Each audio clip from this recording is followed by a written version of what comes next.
সুকনগরে chairman সাহেব পাশে বসা, এরকম বসা। আমি বলছি, আরে চেয়ারম্যান সাহেব, এই কোরআনের মাহফিল আপনি না চেয়ারে বসেন, চেয়ারম্যান নিচেই কেন? তা কয় না, আমি সব জায়গায় যে নিচেই বসি। আমি বললাম, এটা হইল? চেয়ারম্যান চেয়ারে বসে, তাই না? আপনাদের কি মনে হয়? তো এখন উনি বলতেছে যে না, কোনো সমস্যা নেই, আপনি বলেন। তাই আমি বললাম, চেয়ারম্যান সাহেব, আপনি তো কোরআনের মাহফিলে আসিছেন, আল্লাহ কবুল করেছে। এই কোরআনের মাহফিলে শুধু আসলে হবে না, এই কোরআনের মাহফিল, এই কোরআনের মিছিল যদি হয়, এই কোরআনের মিছিলেরও নেতৃত্ব দিতে হবে। আমি বললাম, শুধু তাই না, যদি প্রয়োজন হয় কাউন্সিলে যেভাবে আপনি নেতৃত্ব দেন, ওই কাউন্সিলে ইসলামের পক্ষে, কোরআনের পক্ষে নেতৃত্ব দিতে হবে। আমি বললাম, শুধু তাই না, আগামী বছর যখন মাহফিল হবে, এখানে ঈশার নামাজ হয়েছে, ওই ঈশার নামাজ একজন ইমাম সাহেব পড়াইছে, আগামী বছর ঈশার নামাজে জামাতের ইমামতি আপনার করিয়ে দিতে হবে। কমিটির একজন উঠে কয়, হুজুর, চেয়ারম্যান হলো হিন্দু। তা আমি খুঁজছি, আপনি কবেন না? আপনি যে দেখেন দিন আমি ইমামতি করাই বসাইছিলাম, আর একটু দেরি করলে তো আমি মক্কা মদিনাতে হজ করে এই নিয়ে ধুয়ে দিতাম। কিন্তু আসার কথা হলো যে ওই চেয়ারম্যান, চুকনগরের চেয়ারম্যান, উনি উঠে বললেন, এই জমিনের উপরে, আসমানের নিচে আল কোরআনের মতো শ্রেষ্ঠ ধর্মগ্রন্থ আর একটাও নাই। এখানেই বলে থাকলেন না, উনি বললেন, এই জমিনের উপরে, আসমানের নিচে নবী মুহাম্মদ সাল্লাল্লাহু আলাইহি সাল্লামের মতো এত মহান মানুষ আর একটাও আসে নাই। এখানেই শেষ না, উনি বললেন, এই জমিনের উপরে, আসমানের নিচে ইসলামের মতো শান্তির ধর্ম আর একটাও দেখি নাই। এখানে শেষ হয়ে যায়নি। এইবার সেই মাহফিলে আবার আমি ছিলাম, যে দেখি ওই চেয়ারম্যান খেলবে, তাতে সমস্যা নেই। কিন্তু ওরা আমার যেটা জানালো যে আপনি গতবার ওই বলে যাওয়ার পরে উনি নিজে থেকে উদ্যোগ নিয়ে নিজের খরচে বিশাল বড় তাফসীর মাহফিলের আয়োজন করেছে, এবং সেই তাফসীর মাহফিলের ভিডিও ফুটেজটা আমাকে দেখালো। এত বড় মাহফিল, এবং এই বছর নাকি আরো বড় করবে। এই বছর কি আরো বড় করবে। আর মুসলমানেরা কোরআনের মাহফিল বন্ধ করে ব্লাড টেস্ট করা দরকার, তার মধ্যে মুসলমানের রক্ত আছে কিনা, নাকি কোন নাস্তিকের রক্ত রয়েছে। যেখানে হিন্দুরা কোরআনের মাহফিল করে, যেখানে হিন্দুরা এই জমিনের উপরে, আসমানের নিচে ইসলামকে শ্রেষ্ঠ ধর্ম হিসাবে জানে, যেখানে হিন্দুরা পবিত্র কোরআনকে শ্রেষ্ঠ গ্রন্থ জানে, যেখানে হিন্দুরা আল্লাহর নবী বিশ্বনবী মুহাম্মদকে মহামানব হিসাবে জানে, সেখানে মুসলমান হয়ে এই সব নিয়ে কটু মন্তব্য করে। এরা মুসলমান নয়, এরা হিন্দুও নয়, এরা মানবতার দুশমন। এদেরকে চিহ্নিত করে এই দেশ ছাড়া করা লাগবে। কথা কয় না, তুমি ইসলামের বিপক্ষে কথা বলো, তুমি তোমার ধর্মের বিপক্ষে কথা বলো। সংবিধানে রাষ্ট্র ধর্ম ইসলাম আছে বলে তোমার কেন জ্বলে রে বন্ধু, তোমার কেন জ্বলে? এই পাশের মোট কথা করছে না। আচ্ছা, এই পাশের গুলো এবার চুপ থাকবেন, আপনারা বলবেন, দেখি দেখি, প্রতিযোগিতা হোক। সংবিধানে রাষ্ট্র ধর্ম ইসলাম আছে বলে তোমার কেন জ্বলে রে বন্ধু, তোমার কেন জ্বলে? শয়তানে জ্বলে কি আগুন তোমারই বগলে, তোমার কেন জ্বলে রে বন্ধু, তোমার কেন জ্বলে? ফার্স্ট লোক বেশি কম লাগে না, ইমান বেশি লাগে। লোক দিয়ে ইসলামের বিজয় হয় নাই, বিজয় হয়েছে ইমান দিয়ে। বদরের প্রান্তরে 313 জন 1000 জনের বিরুদ্ধে লড়াই করেছে। উহুদের প্রান্তরে 700 জন 3000-এর বিরুদ্ধে লড়াই করেছে। মুতারের প্রান্তরে 3000 জন 1 লক্ষের বিরুদ্ধে লড়াই করে বিজয় অর্জন করেছে। সংখ্যাগরিষ্ঠতা দিয়ে ইসলামের বিজয় আসে নাই। মুসলমান হওয়ার জন্য ইমান থাকা লাগবে। ওই কুচকুচে কুচকুতিনি মার্কা মুসলমান মাঝে মাঝে স্টেজে উঠলি কয়, হুজুর রাজনীতির কথা, রাজনীতির কথা কব কেন? আজ আইসি কতি কোরআনের কথা, রাজনীতির কথা কব কেন?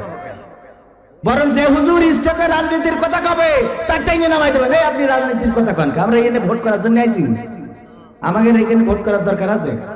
আল্লাহ যে কথা বলতে বলেছে তাই কব, এইটা টেনে নিয়ে যে তুমি রাজনীতিতে লাগাও তাহলে তোমার ঘাড় ভেঙে দলা ফেলতে হবে, পাকামো করার জায়গা খুঁজে পাবো না তুমি।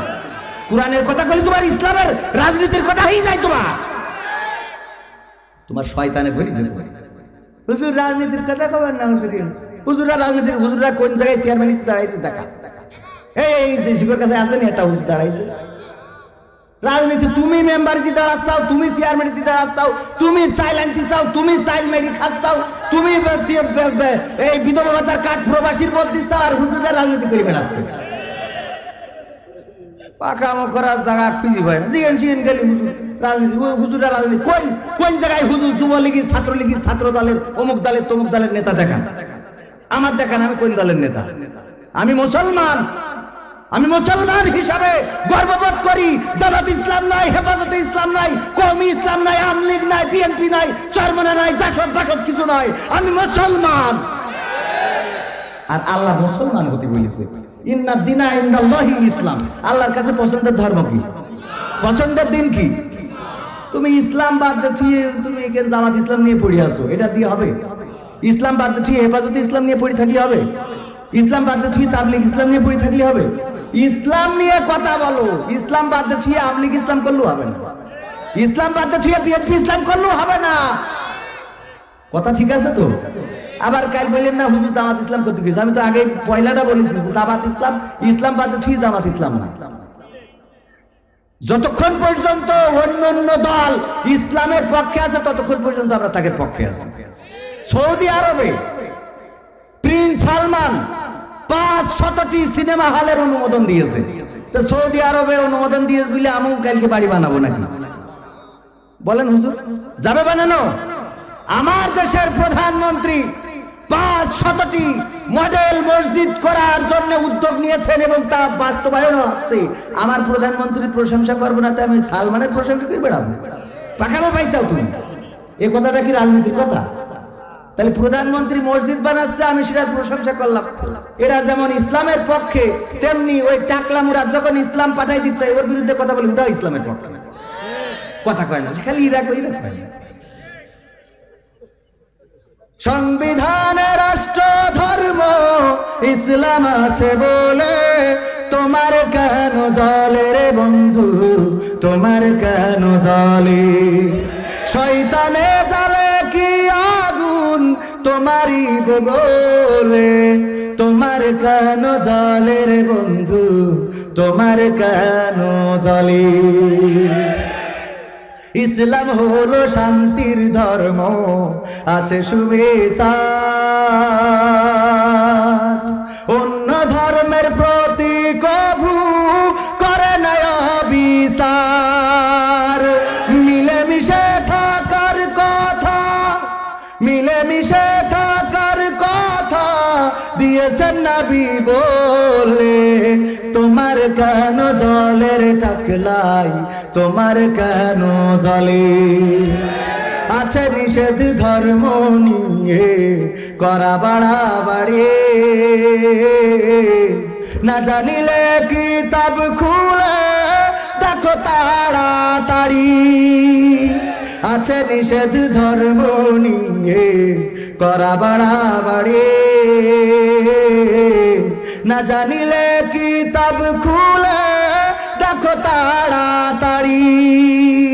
যার ধর্ম সে করবে পালন, যার ধর্ম সে করবে পালন, কোরআনেতে বলে তোমার কেন জলের বন্ধু, তোমার কেন জলে? ইউরিদুনা লিয়ুতফিউ নূরাল্লাহি বিআফওয়াহিহিম ওয়াল্লাহু মুতিম্মু নূরিহি ওয়ালাউ কারিহাল কাফিরুন। আল্লাহ রাব্বুল আলামিন জানতেন 1400 বছর পরে এমন কিছু টাকমাক পাওয়া যাবে যারা ইসলামকে দেশের মধ্যে রাখতে চাবে না, যারা ইসলামকে এই দেশ থেকে খেদাই দিতে যাবে। এই লোকগুলো থাকবে। এই জন্যই কোরআনে সূরা সফে আল্লাহ বলে দিয়েছেন, আল্লাহ রাব্বুল আলামিন সূরা সফে জানিয়ে দিয়েছেন, ওরা চাই মুখের ফু দিয়ে কোরআনের আলোকে নির্বাপিত করে দেবে, দ্বীনের আলোকে নিভিয়ে দেবে, কিন্তু না, কখনো পারবে না। কারণ আল্লাহ রাব্বুল আলামিন চান এই দ্বীনের আলোকে প্রজ্বলিত করে রাখতে। আর এটা প্রজ্বলিত করে রাখবেন যতই তাদের বুকের মধ্যে আগুন ধরে যাক না কেন। এই আগুন ধরালো কাছে না নাই, কারণ কি? কারণ হলো ইসলামের যে বিধি নিষেধ, এটা যদি মানে তাইলে ঝামেলা হয়ে যেতে পারে। ঝামেলাটা হইলো এমন, ইসলামের কথা বললে কোনো না কোনো ভাবে গায়ে পড়ে যায়।